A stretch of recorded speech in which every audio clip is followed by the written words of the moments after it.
The carnage of Mosul. The year 1917 carved a scar across Mosul. Famine, born of drought, had desiccated the fields and silenced the herds, forcing the populace into a state of animalistic survival. They called it the year of the deer lira. People ate what they could catch: cats, dogs, anything that possessed a pulse. Amidst this agonizing scarcity, the story of Abood and his wife, Kajawa, unfolded, a chronicle of such profound bestiality that it became the century's defining horror in Iraq.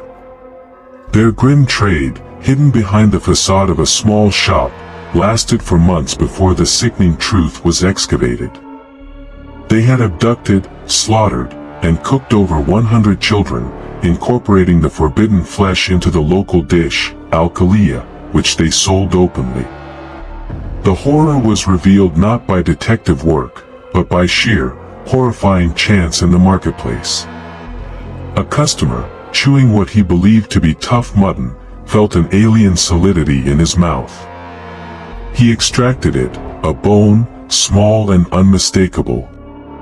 The flawless, pale curve of a child's finger joint.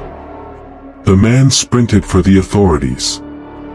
The raid on Abood and Kajawa's home was swift and devastating. Behind their dwelling, they discovered a cistern, a well transformed into a charnel house. It was filled, nearly to the brim, with severed heads, estimated at 100, a sight that instantly paralyzed the city with shock.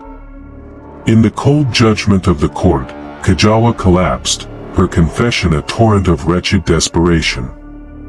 When questioned on their motivation, they spoke only of hunger's absolute tyranny. They had exhausted the fauna of the city. They began with cats, then dogs. But they did not begin with the children.